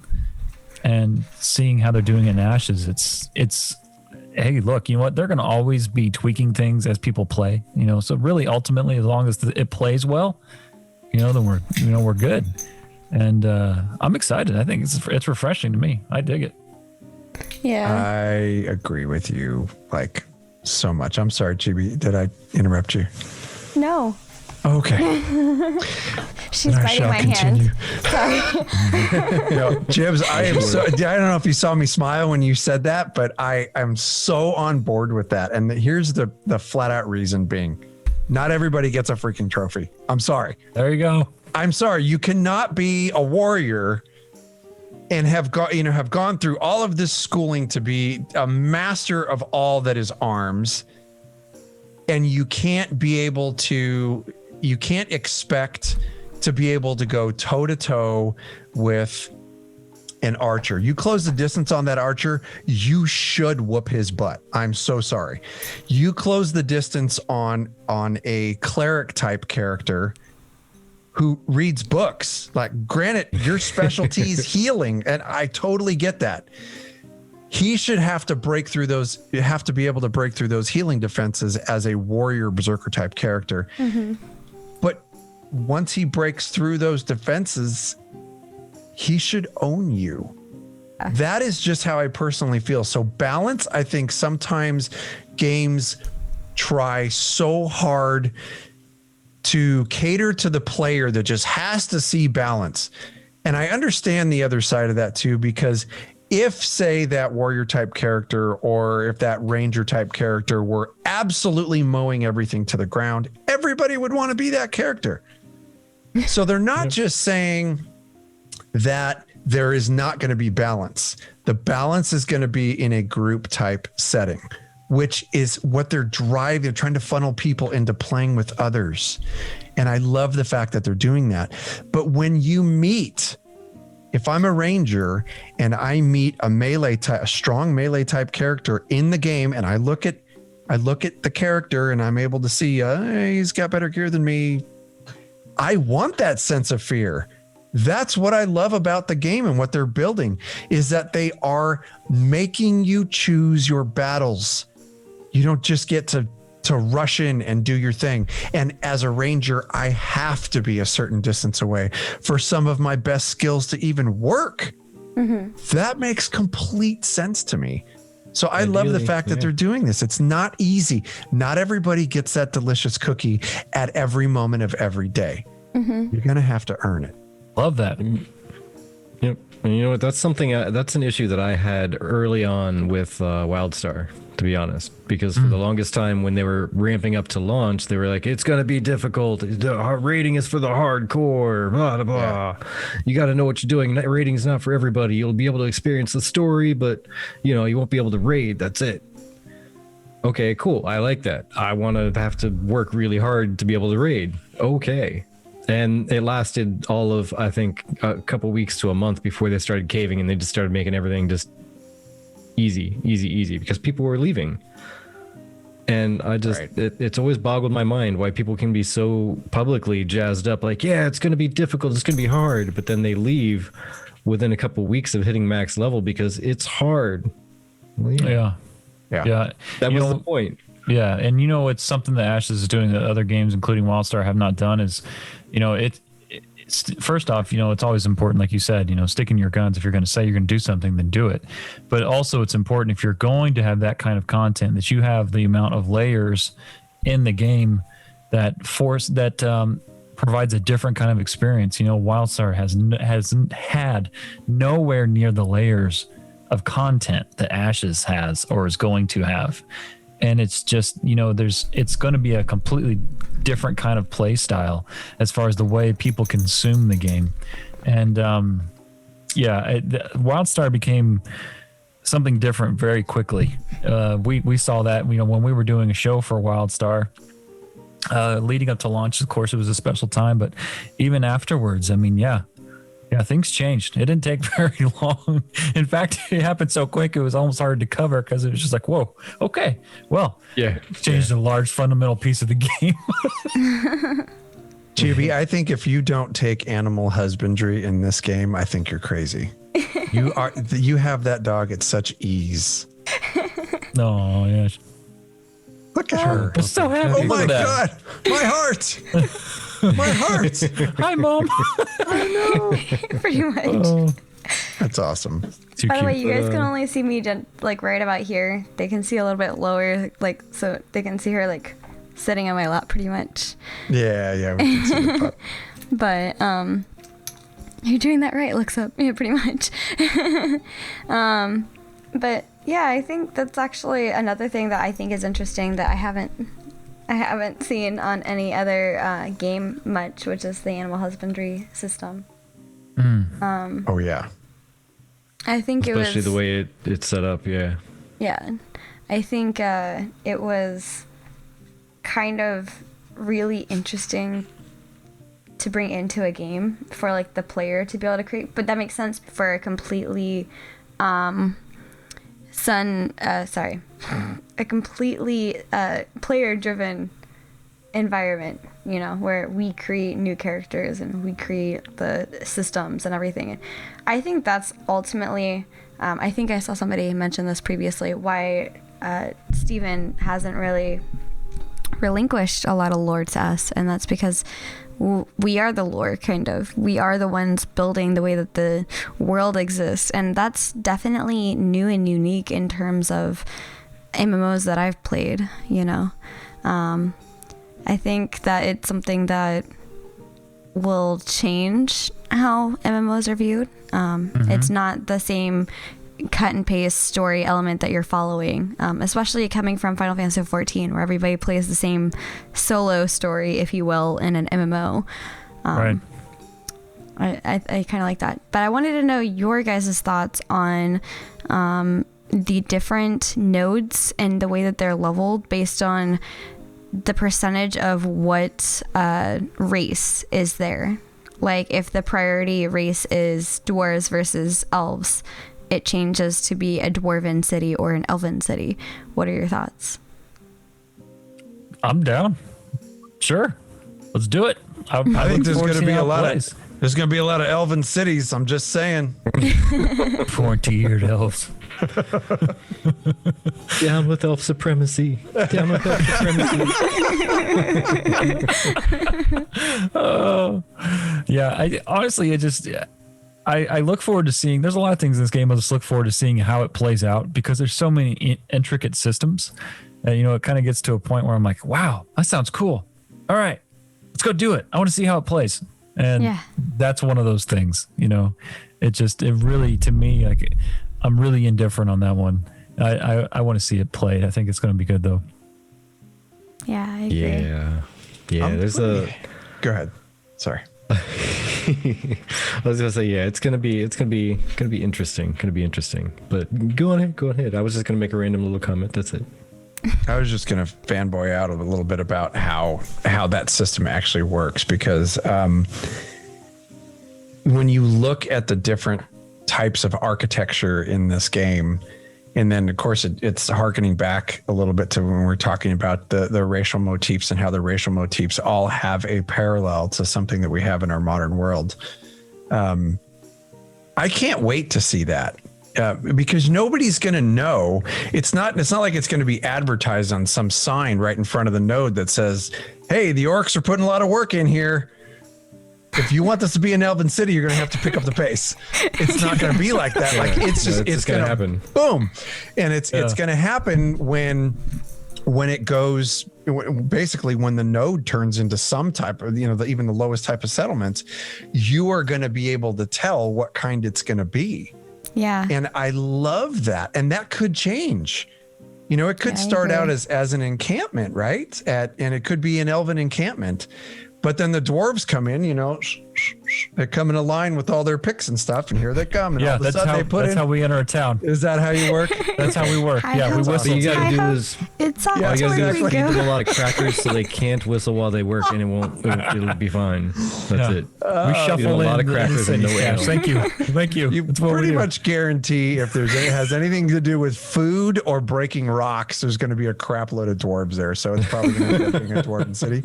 But that's something that could change, right? Like, as far as I understand the way it works, this could start out as an elven encampment, and by the time it gets to, say, a village or town stage, it could change. Yeah. And I love the way that works. I think it's really interesting to also see just the difference in like dwarven and elven architecture. Oh yeah. Awesome. And you know It's what, though? awesome. The really cool thing about this, though, is also going to be that the architecture may change, and it's going to give a whole different feeling to everything, but at least that's one aspect where it won't change the playability of anything. It's not going to really impact necessarily, like, the abilities of the town, because the abilities of the town are based on, like, scientific versus whatever. Yeah. So it's going to give a whole different dynamic to how you feel when you're in the city. So it may give you the desire to, work harder to get it back to your race or whatever race it was that you really enjoyed. Yeah. Yeah. So maybe you might make a side character because you like living in a, Vec inspired world, but you also really like playing your woodland elf. And also, Come on, guys. You're so make a say that with whisper that enthusiasm. He's almost afraid to say it. He's like, woodland elf. dirty. It's all right. I'm not even mad at you over it. It's okay. It's okay. Tell the love. And I think too, with the different types of nodes that are going to be out there, like, you'll know, like, kind of off the bat, and especially once you start playing the game, people start getting used to the aesthetics of the game and how the game works and how the node system works. You'll figure it out pretty quick. Oh, this is going to be a scientific node. Oh, this is going to be a military node. I think what will be stage 1 when it levels up the first time, you're gonna know what Right. it is. And I think what will be interesting is to see how the node leveling progress changes once that identification takes place. Yeah. Because you don't know what node is what and where it's at. I'm sure Right. eventually it's going to be mapped out on some wiki someplace. Somebody's going to have everything mapped out as to exactly what they are, and people will start kind of gravitating to the areas where, if somebody needs a scientific node, they're going to start gravitating toward those so that they can advance their character. But right off the bat, it's going to be like the Wild West. Like nobody's going to know what's what. And that is where the magic is going to come into the game, because say you start working in one area and you're like, I know it. This is going to be a military node. This is my place. This is where I build my battalion. Yeah. And the thing pops up I and it's a found my soul scientific node. node, and the person just goes, nerds, I'm out. I don't want to be here with a bunch of scholars. I want to be with the military. So it's going to affect the way that you say there's an entire guild working in that area until you can identify what kind of node that is. They're going to fail. And they're Yeah. going to go start working in another area. So it could affect the way those nodes progress and the speed that they progress. Yeah. Yeah. Also, in terms of quote unquote alternate realities, is just the different people that level up that same node in a different server, with one being Vec and the other being Dwarved. Completely different main storylines within that node that are available to you. And I think that's also really cool. I'm interested in seeing what they do to parallel, if you will, the real world holidays. I know they're not planning to necessarily do exactly like Christmas and stuff like that, but they are planning in-game holidays, and I kind of want to see what those are. Like this Yeah. glorious gourd contest. How is this going to translate into game? Yeah, that's good. Yeah, and sorry, just to catch up with Chad a little bit there. Flumpstick earlier, he said, hard doesn't always mean better. And I'd have to agree on that, but only to a point. Like, hard doesn't automatically guarantee that it's going to be better, but if you enjoy hard content, that means it's going to be more fun for you specifically. And more rewarding. And more rewarding, most especially because a lot of people that like the hardcore content, they aren't like week one beating everything like down. They're going through week after week and spending a lot of money and time and effort on doing it over and over and over and beating their face against a wall until they finally beat it once. And then it's like all that hard work paid off, and you get the entire raid just screaming about how victory was finally attained, and it's amazing. So like the harder not being better is true, but it can be more fun for certain crowds. Yeah. It's like crafting is totally a bore for a bunch of people, but there's other people that absolutely live and die by crafting. Yeah. Right. And that's Ashes- going to be available in this game. Go Yeah. ahead, Jibs. Yeah, no, I was just going to say, and it's really important for any new MMO coming out that, look, they're transparent about what the game's going to be about. For instance, is it going to be more difficult to do things? Yes. Is there risk versus reward that we have not seen for quite some time in other MMOs? Yes. Is this going to be everyone gets a prize, everyone goes home with rare and epic gear, and you kill a deer and it has an 8-foot long robe somehow in its system, in its body that it gives to you that, Ew. you know what I mean? It's Yes, just like, must have it. Yes, please. Oh, wrong answer. I mean, Sorry. it's like, you know what I mean? Like, it's just like, look, the fact that Ashes is very transparent about what it's going to be about, that means it's going to be for only a certain kind of player, right? And Yeah. maybe that player is just, they like to get in a boat, they like to go fish. That's their jam. I'm on a boat. I'm on a Oh my boat. goodness. You know what I mean? So it's just, I think that's important. Chibi loves that song. I think that's important to know, is just the fact that, like, look, it's what you're getting when you come to this game. It's not going to be everyone gets a prize. It's not, you can't go, kill a deer and expect to get awesome epic gear out of it. It's just going to be different. Yeah. Very different. I love that you said the risk versus reward thing again, because I think one thing for most like modern 2020 MMO gamers, they're so used to games delivering an easier, I'm not going to say an easy, but an easier experience. And the thing with Ashes, with the risk versus reward system, you got to understand I think people are seeing it like Risk is like this 6-foot tall giant, and Reward is this tiny little newborn baby. Even those out. Sometimes you're going to win, sometimes you're going to lose. But when you win, that reward is going to be so much greater to you. It's going to be such a better feeling. Exactly. And especially with the way that they're funneling this need for working collectively with a group, with your friends. Now, how much does that exponentiate your reward when you succeed in something, but you've succeeded with a group of friends?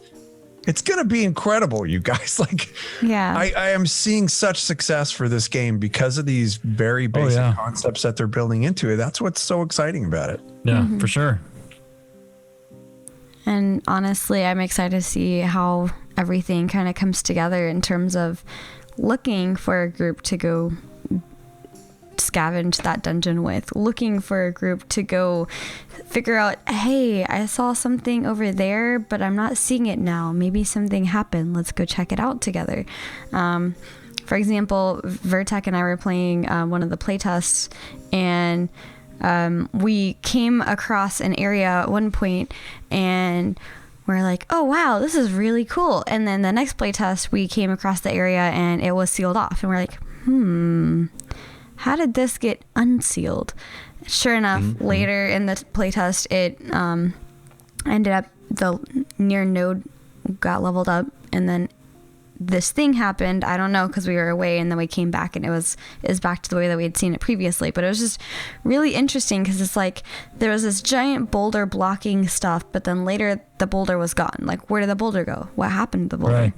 Right. How exciting was that, though, to see that change in the world? Yeah. Yeah. Also, hello, Donut Undercover. We definitely just stumbled across an area the first time, and we didn't make any connection as to why it was there. It was obviously supposed to be there, right? Right. And the next time we went, after a bunch of stuff was reset and whatnot, it wasn't there anymore. But the area looked like it totally belonged exactly how it looked. Right. Like they had it camouflaged where it didn't look like it was an entrance to anything. It looked like it was a shrine to somebody or something. Yeah, pretty much. It was Couldn't really tell cool. what. But then the node leveled up and totally cracked open a whole dungeon. It was neat. See, the world is alive, though, and I think that's once people start to see that, and they see these seasons change, and they see that once a node progresses, things change and unlocks different stuff, and more NPCs show up, and it's going to be a cyclical thing where once you've experienced it in a certain part of the world, you're going to want to take the time. You're going to want to take an entire night to travel, which is what it's going to take, possibly, to another zone, another area, and witness those same world evolving things happen in another biome. Yeah. That's awesome. It's going to be, oh my God. And actually, There's so much stuff. Right. to go along with that, with what Flumpsticks just said, was I was hoping crafting mats changed due to season. And that kind of brings us back to the previous conversation about like how long season should be. But that's kind of the intent, is that each season there's going to be a certain amount of crafting supplies, be it bosses or just random mobs out in the world. And when that season's over, you have to either travel somewhere else where they are experiencing that season and try to see if there's a mob there that drops a similar item, or get it off of the auction house as somebody else is probably selling it. Like, oh, I was just farming these last season, but now that they're gone and people are still needing them, now I can sell them for a higher price, or just wait till the next season. And it's just like an interesting dilemma there. And it's like one encourages exploration to try to figure out if you can get more of that mat, if maybe the mob just moved along to the other area to follow like its preferred season, or the economy, or just straight up patience and just playing the rest of it, Oh yeah. I'm just saying, when wintertime comes around in game, any snowballs you guys find, I'll buy them all. I'm the guy that'll wait till summer and start throwing snowballs at everybody. So you're that I need guy. to have like 700 of them saved up by the time winter is over. And So where do you have plan to they- save them? Have they actually talked about, and this is my newbiness coming out about the game, but have they actually talked about there being different mobs that will migrate to different biomes because of the season? You know, Because I'll flip out. I'm just telling you, I'll flip out. I'm if gonna that look on the happens. wiki because I can't. I know they personally. said vegetation and whatnot is going to change and look different. I think they said something about maybe some wildlife changing, but I can't recall if it was going to actually migrate or just, you know, out in the woods over here in the woodlands. There's going to be deer in like wintertime, but not in summer or something. Oh, They're that not would be necessarily going to migrate somewhere else. They're just going to be there and then not. Could you imagine if the bears hibernated? Like the bears hibernate and you're going through some cave and there's sleeping bears everywhere. You'd be like tiptoeing. It's like that sudden cartoon moment where you run inside the cave and just suddenly there's just bears snoring around you. It flashes me back to SpongeBob where, oh my gosh, what was her name? What was the squirrel? Jibs, you should know this. She was hibernating. Why would you? I don't know. It was hilarious. Oh, the squirrel with the spacesuit. Yeah. Yeah. Come on, whatever. man. Anyway, she was Yeah, hibernating. Sandy. It was a Yeah. Sandy. There See, you go. he knows what's up. Yeah. Sorry. Yeah, my daughter's a teenager now, so it's been a little while since we've watched SpongeBob in this house. We do like a good SpongeBob episode in this house. That's definitely. Yeah. Oh yeah.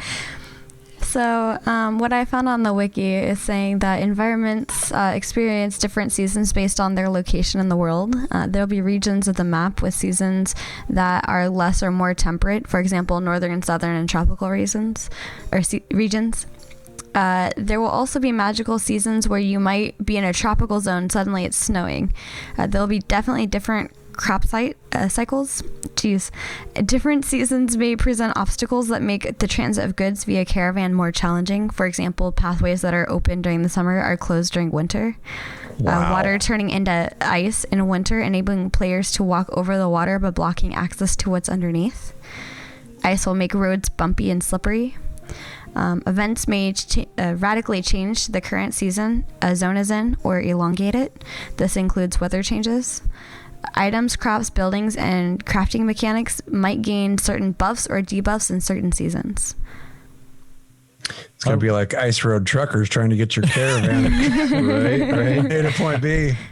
Quick before It's almost spring. winter. It's that profitable time of year. Let's go.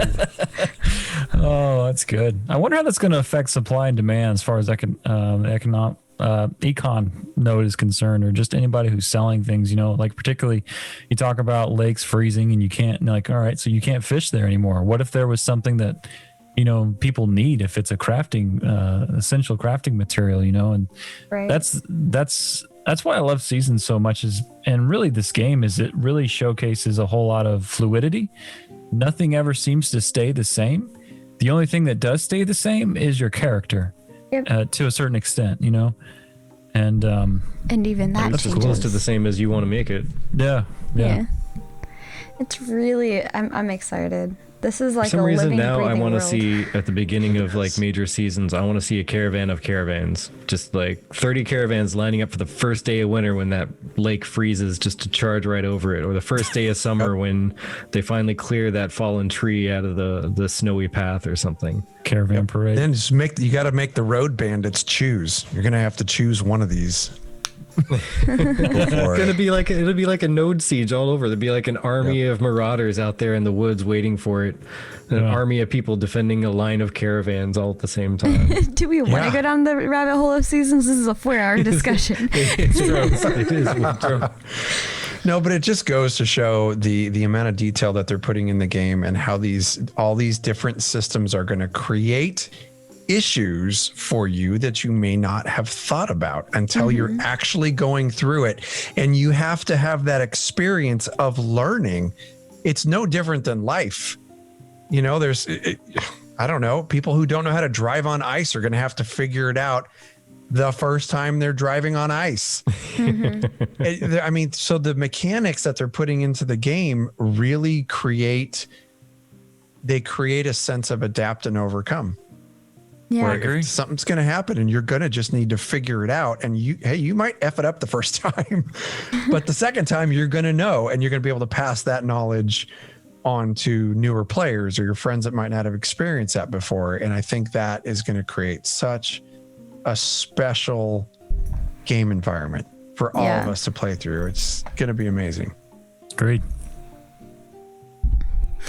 So much we could go into with all that stuff, though. I want to do Donuts in my caravan. Nice. Do it. Ooh, here's another. Thank you, Donut. It would be awesome if in, say, winter, if you don't wear appropriate clothing over your armor, you get a cold and it may affect your stats. Ooh, is it the COVIDs? Nice. I don't want COVIDs. Don't get the COVIDs. I don't want it. Stay 6 feet away from me. Yeah. That's kind of interesting, though, because, like, the idea of having, what is it called? When you have too much stuff in your inventory. Over encumbered. Yeah, over encumbered. I like that, and if that's gonna be in the game, I could see there being things like not having a right specific armor on to be able to help you deal with the colder, harsher weather, or bake in the heat. Yeah. I loved in certain games where you could see where somebody became over encumbered because there would be a pile of gear just sitting on the ground with no other good reason than somebody became over encumbered and had some good stuff in their bag they needed to get back to town. And it was there that they could not move anymore. Exactly. Oh, that's fun. Berries or my old raiding gear. Exactly. It's like when you start going like, well, I'm just about at the edge of my weight limit, but I can't go back just yet. Let me throw out some of the useless stuff like these rusted boots and this broken belt and okay. And Wait, how much is it worth first? Yeah, exactly. Wait. How much would that sell for? Okay, that would sell for more than this. Really? Oh well, toss it. Yep. Exactly. Thank you, Donut. Welcome in. Also, Woodchip, I don't know why you're not following, but you're subscribed. Interesting, Woodchip, and yes, welcome, Donut. Thank you. We appreciate it. Well, I think I've stalled enough. No, I'm just kidding. Was kind of hoping we'd hear back something by now about the. Oh yeah, creative director's letter. Yeah, that would have been nice. Yeah. I mean, I'm telling you, they're probably just doing like they normally do and like pushing till the end of the day. Well, it's 6 o'clock PST, so hopefully they're all home by now. That's what I'd be hoping. I mean, they should be home to begin. Well, I mean, they've been home all day. Oh, that's right. Oh, that's right. COVID is still a problem, isn't it? Yeah. Yeah, that's the one thing you're going to notice with the Intrepid team is you will see updates and see that they're doing work anytime from like 3 a.m. one day until, I don't know, 4 a.m. the next day. Like it's more than a 24-hour cycle that they work on. Like it seems like somebody's always doing something because Steven will respond, send out a random tweet or a random Discord message at any time of day saying, hey, we're working on this thing right now. What are you talking about? You should be sleeping. By the way, I don't know why I'm awake, but coffee tastes good. So yeah, Coffee's great. I'm tweeting now. Yeah. This guy's problem down here is he's like, he'll have coffee on his table from earlier in the day, and then he'll just be busy working just because he's working a lot lately, and he'll go to take a drink, and then he'll stop himself and be like, I want the coffee because it tastes good, but I don't want to be up for the next 5 hours. And I was just like, just drink it. Just take it. I need to get a really good tasting decaf. yeah. Yeah. Because I would keep a 5-gallon jug of it iced on the corner of my desk, and that would be all I would drink all day long if it were just non-caffeinated. You know how I knew when I was aging is when I would fill up my coffee mug, you know, like a Yeti cup about yay big. I would fill that up and drink that, and then I would refill it again and not quite finish it. But in the afternoon, I'd look over and notice that cup was still there, and it turns now into an iced coffee. And then I would just continue to drink it. even though it was like lukewarm. That's how I knew I had transitioned from adulthood into, yeah, now you're effing old. Well, I mean, I don't know what that is. says about us because we've transitioned from hot coffee to cold brew. Like we just always have cold brew going at all times. Because they're Yep. amazing. Oh, Yeah, they yes, are. it is. That's Yeah. good. Also, it's easy. You don't gotta wait for anything later. You just like let it go overnight while you're sleeping. It's all good. In the morning. Yeah, we you have a just pour 1 it. gallon bottle in the fridge that we just keep refilling with our cold brew. Like we'll toss some grinds in the water and let it chill in the fridge, and we'll just keep refilling the same like 1 gallon Oh, bucket of coffee. It's amazing. side story. If you've never experienced Nespresso, it's a magic machine. I'm just going to throw that out there. I got one for my birthday. I've wanted one for years. My wife finally caved in and totally surprised me this year with an espresso machine. And that thing is from the angels. Like they literally built my machine and have placed it on my counter in my kitchen. Do you hear a choir sing every time you turn it on? It's amazing.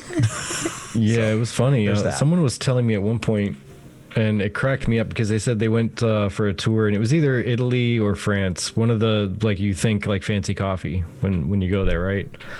But they said that there's a lot of the shops there that's how they make their coffee is an espresso machine on the counter. Yeah, Apparently, I don't they're personally know, and fantastic. I haven't tried to Google to find out if it's for real or not. But that's what they said. Is like a lot of the shops that had delicious coffee, they would turn around and look behind there, and there'd be an espresso machine. That's how they're making it. Yeah, like I make one in the morning, and then this is cash family time. My daughter will wake up and start getting ready for her Zoom school, so she'll get her computer ready, and I'll make her a cup of coffee. And the Nespresso machine it's awesome because it comes with like a little milk thing, and I'll make her like all these little different designs in her coffee, like a little heart or a happy face, a smiley face and stuff. And I literally deliver like a gourmet coffee to my kid. She's looking, oh my God, Dad, that's a heart. Or I love you too. It has been, it's been so much fun with That's that damn sweet. machine. Yeah. The damn machine. I like it. I like it. Yeah. Yeah, I don't know. We haven't tried to do the design thing ourselves, but I think I would probably make a train wreck out of it because I've watched some of the videos where even like professional people are like, let's do this little thing where whoops, messed up. Yeah, that would be my everyday coffee cup. Yeah, you'd be surprised how good you get. You could make like a little bunny with a little bow tie. You could do that. Cute. Fantastic. All Well, right. good job. Definitely keep that up. Oh yeah. It's just Artistic coffee is best coffee, right? That's a little As long as spice it in tastes life, good. I suppose. Just eat coffee grains, caffeine beans. Delicious. No, I think I got the love of coffee from my mother because she would get like those the cups you get from 7-Eleven that look like they're actually supposed to be a joke coffee mug that holds like the entire pot of coffee and then Yeah. probably some creamer and ice. And she'll go through 2 or 3 of those a day. Oh man. Ooh. Yeah. Wow. I can't do that. Yeah. Yeah. Can't do that much. I bet you But didn't it miss is much. delicious. Spot on all day with that caffeine high. Right. Well, yeah. So we ended up going for fairly long today. Mm-hmm. I was having fun chatting with you guys. Yeah, pretty much. Thanks. Yeah. Thanks for having us. It's because Jibs talks a lot. For to add up the minutes, Yeah. start charging rent. I mean, but no, it was a great conversation. Love your guys' show. If anybody else Thank you. that's in this room has not yet found them and discovered their podcast, check it out. As I said before, they have a lot of production value. They're very clean sounds, and they have little commercially sounding things and everything. And I think they have more of a taverny sound in the background, which is nice. It was a little bit. I was first time I listened to it, I was actually wondering where that other sound was coming from, and I actually paused the podcast. Like, where's that? Who is I? Okay, they stopped. Must have been somebody that was like driving by or something, because it was on my ride home from work. And then I played Mission again, and no, it's accomplished. there again. Okay, so no, it's somebody in their background just playing like the radio or something. And then you guys stop talking for about 3 seconds. Like, no, that's tavern sounds. Oh my gosh. Okay. Total We ambience. We actually chose, if you listen real close, we have it kind of low because we don't want it to be overbearing. But Yeah. our old show was the tavern. Like that's what we did. We did our show from a tavern. But this one, actually, if you listen really close, we're in the marketplace. Okay. Ooh. Yeah. Yeah. So it's a little different. There's a lot of tavern feel and stuff in Ashes, and we didn't want to steal anybody's thunder or try and, recreate what other people have already been inventive enough to do. So we chose a marketplace. I also just realized it's been super quiet in our background because I did not pour over the background audio. Post-production. We aren't talking about on our podcast, Flumpstick. We are talking about on their podcast. As far as the background audio goes with the chattering and the stuff like that. I've always considered something like that for ours, but I wasn't sure with all of us talking so much, not in a bad way, but that it would be a little bit crazy, I guess, with like background chatter plus us talking. Start again, Chibi, while we watch. Wood chip never changed. So actually one of the things that we are looking for, and I think we mentioned this in a previous video, is just somebody else's tavern inspired or Ashes inspired tavernary sounding music audio. And Vertec has been checking out, was it Bard? Matacamus I always get the name weird. I thought it was Bard something. Matacamus. Yeah. Oh, okay. I thought he was watching somebody Bard He something. makes good stuff. Oh yeah, there's also somebody else, but that wasn't something I've been looking at so much as that's something somebody else recommended. The Graceful Bard. Oh, the Graceful Bard, yeah. Well, I mean, you were looking at it because you followed her, and I haven't had a chance to listen to her yet. Oh yeah, that time I was trying to see if she was on actually doing something, but it was somebody else that she was hosting instead. Okay, gotcha. But yeah, so if you guys know anybody else, just let us know. But aside from that, I think we had a wonderful time having you guys on, and would love to have you on. Thank you. Should you guys both be able to again in the future. Of course. Yeah, really appreciate the conversation, and yeah, definitely. I was happy we were able to get both of you same time. Yeah, Yes. thanks for having us. This was a lot of fun. Happy to be here, and I was just a real short little thing. I was super excited when I was looking for podcasts for AOC, and I was listening to as many as I could, and I caught your guys' show on Twitch, and I saw Vertec, and I flipped out. I was like, oh my god, this is so cool. That's Vertec. Yeah. So and then as I was watching, I found out that you guys were married, and I thought that was the coolest freaking thing. So anyway, we love what you guys do. It's truly, I think, if there is a podcast for Ash as a creation that captures community, it's you guys. Absolutely. You guys do a really good job of doing that. Yeah. Thank you. Yeah, appreciate that. That's one of our main goals, is to get more community involvement and focus on the community instead of the game itself, because the community is what you remember out of a game, really. True. Yeah. Yep. Down the line, like, what did you do with your friends versus, well, I really had fun when I was by myself doing things.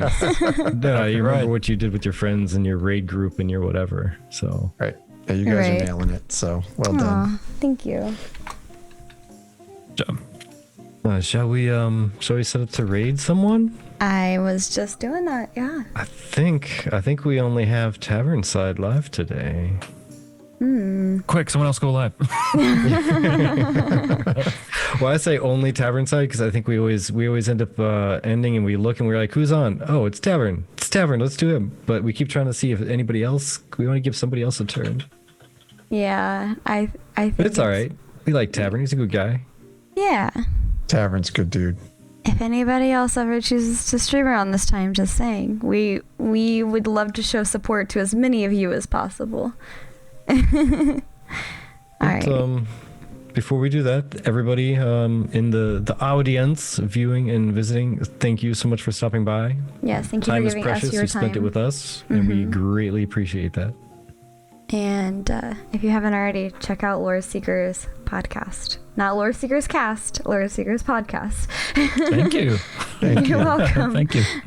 If you guys have any closing statements or any social Thank you. medias you want to share out, any projects you're looking to dig into? Well, yeah, you can find all our shows, all the content that we do over at LoreseekersPodcast.com. Everything from what we're doing in AOC, and if they want to see, what Lore Seekers was like in ESO, all the content's there as well. And then, of course, Cash, you always do the social bits on the end of our tail end of our show, so I was gonna let you tell them where they can find us on social media. You can find us on Twitter at LoreseekersCast. Jibs's personal Twitter, which is actually pretty darn active, is at Jibs IRL. My own is at LoreseekerCash. The cash is with a K. We're on Twitch at twitch.tv/LoreSeekers podcast, and on Instagram and YouTube at LoreSeekers. We actually just started a new series where we're starting to speculate on some of the recipes that we think might be available in Ashes of Creation. And we have a show on YouTube called The Varan Chef, where we cook for you. That sounds fun. Yeah, I need to check those out. I haven't looked at those yet, but I really want to. They're super fun to record, but They look really good. hard. They're really hard to record, but I just super want to fun. eat the food. It's good. Yeah. Like, how do I not just... Yeah, Alrighty. but thank you guys. We really enjoyed this. You guys are thank you. fantastic people. Thank you for Thank you. joining us and giving us your time as well. And I know we took extra of it too because we were late. that's And okay. also the It's been conversation a long time was since we've just done a amazing. 2-hour stream. Just Yeah. saying. Sorry. It's No, Jib's no, fault. don't be sorry. That just means we were very into the conversation. And so, I dig it. alrighty. Well, for the rest of you, hang out for a second. I'm going to go ahead and transition us to the outro and do a raid. So here we go.